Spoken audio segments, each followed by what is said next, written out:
오늘은 새로운 피조물이라는 제목으로 하나님의 말씀을 함께 나누도록 하겠습니다. 네, 명절을 잘 보내셨습니까? 네, 추석 명절을 지나고 나면 명절 증후군이라는 게 있다고 합니다. 특별히 주부들은 이제 음식하면서 손님 치대를 하면서 또 많은 피로도가 몰리는 바람에 명절 이후에 더 몸이 고되다라는 것인데요. 저도 명절 후에 좀 몸이 많이 고됩니다. 명절 기간 동안 한라산을 좀 올라갔다 왔습니다. 네, 그래서 성파단을 통해서 관음사 쪽으로 한번 등반을 했는데 미리 한 달 전부터 명절 때 육지를 안 갈 거니까 우리 한라산을 한번 갔다 와보자 아내하고 이제 그런 결심을 했습니다. 그래서 이제 한라산 올라가기 전에 체력을 좀 키우고자 한 3주 전에 녹고매라는 그 오름에 올라갔던 적이 있습니다.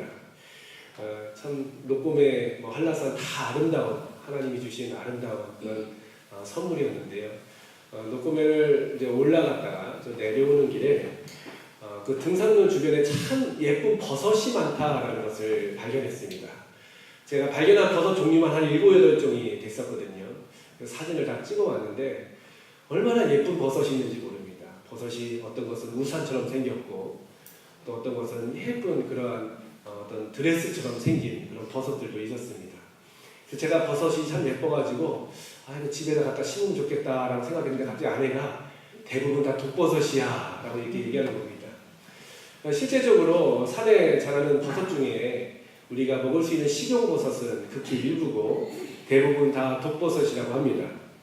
2012년부터 16년 사이에 그 자료를 보니까 농촌진흥청에서 발표한 그 자료를 보니까 무려 우리나라에서 75명이나 되는 사람이 독버섯을 먹고 중독이 되었다고 합니다. 그리고 이 중에 7명이 안타깝게도 사망하였다라는 기록을 찾게 되었습니다.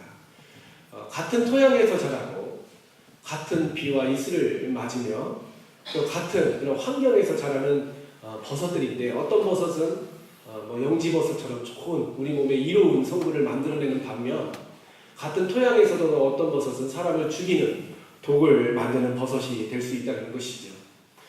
같은 환경, 같은 조건에서 자란다 하여서 다 같은 사람이나 같은 존재가 되는 것은 아니라는 것입니다. 마태복음 13장 말씀에 보면 예수님께서 밭에 알곡과 가라지의 비유를 하셨습니다. 좋은 밭에 알곡이 자라고 있지만 사탄이 와서 원수가 와서 그 밭에 가라지를 뿌렸다라는 기록이 되어 있습니다. 알곡과 가라지는 모양도 비슷했고 같은 땅에서 자랐기 때문에 쉽게 구분이 되지 않습니다. 그때 추수꾼들이 미리 가라지를 뽑으려고 했지만 그 주인은 내버려둬라. 가라지를 뽑다가 알곡까지 상할 수 있으니 나중에 알곡이 맺혀진 후에 그때 가라지와 알곡을 가르자라는 얘기를 하는 것이죠. 오늘 특별히 이 땅 가운데 또 음란한 일들이 이제 펼쳐지게 됩니다. 이 땅에서 태어나고 같이 자라고 같은 교육을 받고 같은 환경에서 같은 시대를 살았지만 어떤 사람은 하나님의 자녀로서 하나님의 신실함을 지켜 사는 반면 또 어떤 사람들은 사탄의 종이 되고 사탄의 그 문화에 얽매여가지고 스스로 파멸의 길을 걷고 있는 자들을 바라보게 됩니다. 이런 모습을 가리켜서 칼빈은 이중예정이라는 말을 했습니다. 이중예정이라는 것은 선택과 유기라는 것인데요.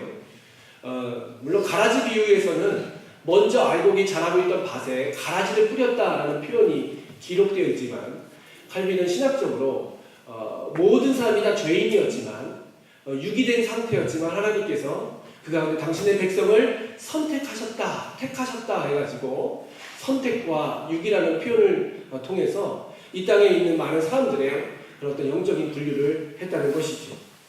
우리 그리스도인들도 마찬가지입니다. 우리가 하나님의 택하심을 받은 자들, 하나님 안에서 새로운 피조물인 자들로 인정되지 않고는 이 땅 가운데 살아갈 때에 우리의 정체성이나 우리의 삶의 목표가 흔들릴 수밖에 없다는 것입니다.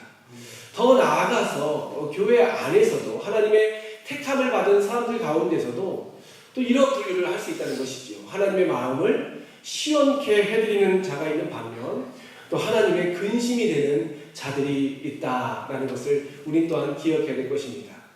오늘 우리가 읽은 이 고린도 전서와 후서 말씀은 사도 바울이 그 사랑하는 고린도 교회를 향하여 쓴 편지입니다.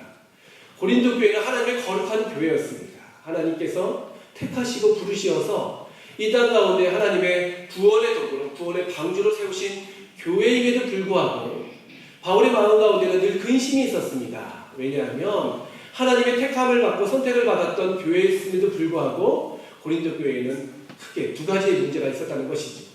첫 번째 문제는 바로 당파 문제였습니다. 서로 분열이 되는 그런 문제가 있었다는 것입니다. 세락사람들과 같이 서로 당을 짓고 서로 싸우고 원망하고 시비 걸고 대립하는 그런 문제가 있었음을 안타까워하면서 기록한 성경이 바로 이 고린도 전후서 말씀이라는 것이죠. 또 하나의 문제는 바로 무엇이냐면 음행과 우상 숭배의 문제가 있었다는 것입니다. 음행과 우상 숭배의 이 문제를 통하여 교회 안에서는 행해지지 말아야 될 일들이 벌어졌다는 것입니다. 두 가지 문제가 다 교회 바깥에서 벌어진 문제가 아니라 교회 안에서 벌어졌다는 것이죠. 같은 교회가 있음에도 불구하고 어떤 교회는 칭찬을 받는 교회가 있고 또 어떤 교회는 책망을 받는 교회가 있음을 우리는 요한계시록을 통해서 잘 알 수 있습니다. 그렇다면 우리 성도들도 하나님의 택함을 받았음에도 하나님 앞에 온전히 서기 위해서는 우리가 어떻게 살아야 될지 또 하나님의 뜻이 무엇인지 깨닫는 지혜가 필요합니다. 그래서 오늘 본문 말씀을 통해서 우리가 어떻게 하면 하나님의 그 마음을 시원케 드리고 새로운 피조물, 진정으로 선택받은 하나님의 자녀답게 살 수 있는가라는 그 뜻을 한번 찾아가기를 원합니다. 첫 번째, 하나님의 그런 기쁨이 되기 위해서 새로운 피조물이 우리 자신의 삶을 회복하기 위해서는 먼저 내가 그리스도 안에 있음을 확신해야 된다는 것이죠. 17절 말씀을 보니까 그런즉 누구든지 그리스도 안에 있으면 새로운 피조물이다. 이전 것은 지나갔으니 보라 새 것이 되었도다 라고 말씀하고 있습니다. 누구든지 그리스도 안에 있으면 세상의 어떤 신분이라든지 어떤 명예라든지 빈부 귀천을 떠나서 그리스도 안에 있으면 새로운 피조물이 된다는 것을 확신해야 된다는 것입니다. 나는 돈이 없기 때문에, 나는 병들었기 때문에, 나는 늙었기 때문에, 나는 배운 것이 없기 때문에 교회 안에서도 나는 새로운 피조물이 될 수 없다라는 생각을 버려야 된다는 것이죠. 하나님은 헬라인에게나 유대인에게나 자유자나 종에게나 모든 사람에게 그리스도 안에 있는 복음의 구원의 선물을 값없이 주셨습니다. 예수님께서 나를 위해 돌아가셨고 내가 그분을 주님으로 고백한다면 여러분은 하나님의 거룩한 존재임을 믿으셔야 됩니다. 예전에 교회를 오래 다니신 분이 계셨습니다. 교회를 20년, 30년 다니신 분이 계셨는데 이분이 이제 연세가 많이 들어서 인종을 준비할 때가 됐습니다. 그래서 목사님과 같이 이제 방문을 갔습니다. 집사님 하나님께서 집사님 사랑하시는 거 알죠? 예, 압니다. 예수님 믿으시죠? 예, 믿습니다. 그렇다면 죽어서 천국 갈 줄도 믿으시죠? 했더니 그 집사님이 하신 말씀, 그건 잘 모르겠어요. 죽어봐야죠 라고 얘기를 했다고 합니다. 왜냐하면 자신의 모습이 미움이 있었고 자신의 마음 가운데 여전히 부족함이 있었기 때문에 내가 죽어서 과연 천국에 갈 수 있을까? 내가 하나님을 믿지만 내가 교회를 오래 다녔지만 죽어서 내가 천국에 갈 수 있을까라는 그런 의심이 있었다는 것이죠. 이것은 의심입니다. 이것은 사탄이 우리에게 심겨준 그런 악한 마음이고요. 누구든지 내가 그리스도 안에 있음을 우리가 확신한다면, 내가 예수님께서 나를 위해서 십자가에 달리신 것을 믿는다면, 그분이 나의 주님이 된다면 우리가 하나님 안에 있는 새로운 피조물임을 믿으셔야 됩니다. 그래서 오늘 19절 말씀해 보니까요, 그들의 죄를 그들에게 돌리지 아니하셨다라는 표현을 하고 있습니다. 그들의 죄를 그들에게 돌리지 아니하셨다. 하나님께서는 우리의 죄를 우리에게 돌리지 아니하시는 분이십니다. 19절 말씀에 그 세번역 버전을 보니까 이렇게 기록되어 있습니다. 하나님께서는 우리의 죄가를 따지지 아니하시고 라고 기록되어 있습니다. 그건 결국 무엇입니까? 우리가 죄를 많이 졌든지 적게 졌든지 그것이 중요한 것이 아니고 내가 그리스도 안에 있는지, 내가 하나님을 믿고 있는지, 하나님을 내 주인으로 모시고 있는지, 이것이 우리의 존재의 근거와 조건이 된다는 것이죠. 그렇기 때문에 기억해야 될 것은 나는 주님 안에 있고 나는 하나님의 자녀이고 하나님께서 지금도 나와 함께 하신다는 이 놀라운 사실을 믿는 사랑하는 여러분 다 되시기를 주님의 이름으로 축복합니다. 두 번째 새로운 피조물의 그 정체성은 바로 예수 그리스도를 통해서 우리가 화목해하는 사역을 받았음을 깨달을 때 주어진다는 것이죠. 오늘 말씀에 18절 말씀에 보니까 하나님께서 우리에게 화목해하는 직분을 주셨다라고 써 있습니다. 여러분, 화목해하는 직분은요, 주님의 고유 영역이 아닌 주님을 믿는 자들에게 또 주시는 하나님의 놀라운 특권이자 축복이라는 것이죠. 마태복음 18장 말씀에 보니까 우리가 이 땅에서 무엇이든지 매면 하늘에서도 매일 것이요, 이 땅에서 무엇이든지 풀면 하늘에서도 풀릴 것이다 라는 말씀이 있습니다. 이 말씀은 우리 이 땅에서 잘 되고 번성하고 건강하고 이러한 본문에서 나오는 말씀이 아니라 마태복음 18장 말씀에 보면 하나님께서 용서의 직분, 화목의 직분, 화해의 그런 직분 사역 가운데서 우리가 누구의 죄를 용서하면 하나님께서도 그들의 죄를 용서하실 것이요, 우리가 누구의 죄를 용서하지 않으면 하나님께서도 용서하지 않으신다라는 용서와 화해의 부분에서 등장하는 성구라는 것입니다. 그래서 어떤 분이 이렇게 표현합니다. 우리가 화목하게 살아야 되는데 특별히 화요일과 목요일에는 용서를 해야 된다라는 말을 한 적이 있습니다. 화요일과 목요일은 용서하는 날이다라는 그런 유머를 한 것을 들은 적이 있습니다. 결국 우리 주님께서도 이 땅 가운데서 우리와 하나님을 화목하게 하기 위해서 십자가에 달리셨고, 우리와 다른 형제를 화목해 하기 위해서 그 놀라운 십자가를 지셨다는 것을 기억한다면, 우리들도 이 땅을 살아가면서 주님께서 우리에게 주신 귀한 직분, 귀한 사역, 그 화목의 특권을 사용해가는 것이죠. 내 마음을 아프게 하는 사람들, 내 눈에 보기에 좋지 못한 그런 모습이 있다 할지라도 우리가 그리스도 안에 있다는 것을 확신한다면 용서하는 그런 귀한 사역을 감당해야 됩니다. 18절뿐만 아니라 20절 말씀에도 보면요, 그리스도를 대신하여 우리가 사신이 되었다라고 기록되었습니다. 이 사신이 바로 무엇입니까? 여러분, 대사관 아시지요? 대사들, 영사들 보면 자국은 따로 있지만, 본국은 따로 있지만 다른 나라에 파송이 되어서 그 자국과 본국의 그런 영사 업무, 대사 업무를 감당하는 자들이 있지 않습니까?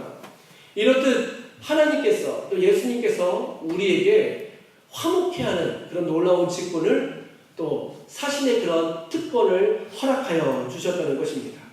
내가 용서할 때 용서가 되는 거예요. 내 마음을 아프게 했던 사람들, 나를 힘들게 했던 사람들을 내가 주님의 이름으로 용서할 때 하나님도 우리의 마음을 통하여 그 죄를 덮어주시는 놀라운 것을 우리에게 주셨다는 것입니다. 예수님께서 십자가에 달리셔서 아버지, 저들이 하는 죄를 알지 못합니다. 저들의 죄를 용서하여 주옵소서라고 화목의 사역을 감당한 것은 단지 주님의 성품이 좋아서 그냥 그런 말씀을 하신 것뿐만 아니라 진정 예수님께서 그들을 용서하셨고 하나님의 그런 용서의 특권을 사용하고 계셨다는 것입니다. 혹시 우리 마음 가운데 미움이 있는 사람이 있습니까? 그 사람을 향하여 한번 용서의 축복을 한번 해보십시오. 그렇다면 하나님께서 우리를 통하여 놀라운 용서의 능력을 나타내 주실 것입니다. 또 세 번째로 하나님께서 우리에게 주신 새로운 피조물의 특권은 바로 먼저 하나님과 화목하는 그러한 능력을 주셨다는 것입니다. 오늘 21절, 20절 하반절 말씀을 보면 그리스도를 대신하여 간청하노니 너희는 하나님과 화목하라. 그리고 21절 말씀에 보면, 그 하반절 말씀에 보면 우리로 하여금 그 안에서 하나님의 의가 되게 하려 하심이라 라고 기록하고 있습니다. 결국 우리가 화목해하는 이런 놀라운 특권을 받았습니다. 새로운 피조물이 되었고 이제는 누구와도 우리가 담산치 않고 하나님 안에서 한 공동체, 한 지체됨을 누릴 수 있는 특권을 받았다면 먼저 기억해야 될 것은 하나님과 우리가 화목해야 된다는 것이죠. 이 화목이라는 것은 단지 죄가 없는 상태를 의미하는 것만은 아닙니다. 화목이라는 것은 우리가 고린도후서 13장 말씀에 보면 교통이라는 말이 있는데 서로 코이노니아, 하나님과 우리가 사귐이 있는 것을 말하고 있습니다. 우리가 새로운 피조물이 되어서 이 땅 가운데서 화해의 사신으로 주님을 높여드리고 많은 사람들에게 은혜와 평강을 끼치는 귀한 사역을 감당하기 위해서는 하나님과 날마다 사귐이 있어야 된다는 것이죠. 오늘 하루도 하나님과 우리가 사귐을 시작하기 위해서 이 새벽에 주님 전에 나왔습니다. 이 주님 전에 나와서 기도하고 돌아갈 때에 주님과 안녕히 계세요 하는 것이 아니라 오늘 하루의 삶을 통해서 하나님과 늘 친밀한 그런 사귐이 있다 보면 우리의 삶 가운데에 하나님이 주신 놀라운 회복과 또 용서와 사랑의 역사가 나타나게 된다는 것입니다. 서로 가까이일수록 서로 친해질수록 닮는다는 말이 있듯이 하나님과의 날마다 사귐을 통하여 우리는 진정 나와 멀어졌던 사람들과 다시 가까워질 수 있고 하나님의 놀라운 그런 새로운 피조물의 역할을 감당할 수 있게 될 것입니다. 오늘 하루 살아가면서 우리 사랑하는 성도님들 정말 내가 선택받았음을 다시 한번 회복하시고 하나님께서 단지 나를 그냥 선택하신 이유는 그냥 이유 없이 선택하신 것이 아니라 바로 예수 그리스도께서 우리에게 보여주셨던 이 화목의 사역, 주님과의 그런 놀라운 코이노니아, 교제의 사역을 감당하게 하기 위해서 우리를 택하셨다는 것을 기억하면서 오늘 하루도 평화의 도구로, 피스메이커로 상처 입은 자들을 위로하고 또 아픈 자들을 돌볼 수 있는, 케어할 수 있는 그런 위대한 사역을 감당하는 사랑하는 성도님들 다 되시기를 주님의 이름으로 축복합니다. 이 시간 다 같이 기도하겠습니다. 하나님 아버지, 우리가 하나님 앞에 구원받은 것은 우리의 의와 우리의 행위가 아닌 하나님의 놀라운 은혜이자 하나님의 축복인 것을 기억합니다. 오늘도 마음을 다하여 하나님 앞에 더욱더 가까이 나가게 하시고 또 우리가 구원받은 자로서 새로운 피조물로서 거룩한 삶을 살아갈 수 있도록 인도해달라고 같이 한번 기도해 주시고 특별히 내 마음을 아프게 하는 자들 또 분열과 아픔과 상처가 있는 자들 가운데서 우리가 화목의 그런 대사들로 사신들로 살아갈 수 있도록 또 예수님께서 우리에게 화목케 하는 직분을 주셨다라고 말씀하고 있는데 내 입술을 벌려서 그동안 용서치 못하는 사람들에게 용서를 선포하고 또 먼저 온종의 손길을 뻗을 수 있는 그런 삶이 될 수 있도록 같이 기도해 주시고 또 우리 교회를 위해서 기도했으면 좋겠습니다. 하나님께서 택하신 우리 교회 정말 하나님의 그런 언약 안에 있는 축복의 통로가 되어서 많은 사람들에게 선한 영향력을 끼칠 수 있는 그런 교회가 될 수 있도록 또 위임 목사님과 또 우리 장로님들 또 학년직분자들 여러 사역자들 위해서 같이 기도해 주시고 특별히 환난 당한 가정들이 있습니다. 우리 환우들 가정들 특별히 여러분 기억하여 주시고 그들을 위해서 기도해 주시길 바라겠습니다. 그리고 또 생업에 여러 가지 문제 있는 가정들을 위해서 또 오늘부터 또 시작될 우리 제주 생명사랑 축제 오후 2시부터 이제 제주시청 광장에서 진행됩니다. 많은 분들이 참석하여서 함께 기도하고 이 제주 땅 거룩한 땅이 될 수 있도록 함께 합심으로 기도하도록 하겠습니다. 은혜와 자비 하나님 감사합니다. 저희가 무엇이간데 주님께서 저희를 택하시고 부르셔서 하나님의 자녀 삼으시고 특별히 이 어두워져가는 땅 가운데 화목케 하는 직분을 주셨습니까? 저희들은 감당할 수 있는 힘이 없사오니 성령께서 저희 마음을 움직여 주시어서 하나님의 마음을 품게 하시고 예수 그리스도의 마음을 품을 수 있도록 인도하여 주시옵소서. 내 감정, 내 경험, 내 지식에 사로잡힌 것이 아니라 하나님의 말씀에 의하여 움직이는 신앙인들 되게 하여 주시옵시고 주님이 용서하라면 용서할 수 있는 결단을 내리게 하시고 주님이 먼저 낮아지라면 낮아질 수 있는 결단을 내릴 수 있도록 함께하여 주시옵소서. 우리는 주님의 도구요 주님의 소유니 주님께서 사용하시기에 합당한 그릇으로 빚어주시옵시고 오늘 하루도 하나님께만 영광이 될 수 있는 거룩한 삶이 될 수 있도록 인도하여 주시옵소서. 특별히 가운데 아픔 가운데 있는 우리 사랑하는 교우들 많습니다. 아버지 하나님 병약한 성도님들 강하게 하여 주시고 굳세게 하여 주시옵시고 또 물질의 곤란을 겪고 있는 가정들마다 하늘의 신령한 것과 땅의 기름진 것으로 채워주시어서 하나님 믿음을 통하여 부어주시는 풍성한 은혜를 경험할 수 있도록 인도하여 주시옵소서. 아직까지 인과구원을 이루지 못한 가정들이 있다면 주님께서 이른 비와 늦은 비의 역사로 함께하여 주시어서 모든 자녀들이 예수 그리스도를 영접할 수 있도록 인도하여 주시고 천대까지 복을 받는 믿음의 계보들이 이어질 수 있도록 인도하여 주시옵소서. 오늘도 하나님께서 함께하여 주시고 하루도 승리할 수 있는 삶으로 인도하여 주실 줄 믿사오며 예수님의 이름으로 기도하옵나이다. 아멘. 이제는 우리의 생명이 되신 예수 그리스도의 무한하신 은혜와 만복의 근원 되시는 아버지 하나님의 만극하신 사랑과 거룩하신 성령님의 위로 교통 인도하심이 여기 모인 사랑하는 성도들 위해 또 오늘 귀한 제주상 생명축제를 위하여 수고하는 또 수많은 주의 남종 여종들 위해 또 이 제주 땅 위에 이제와 영원토록 함께 하시길 간절히 축원하옵나이다. 아멘.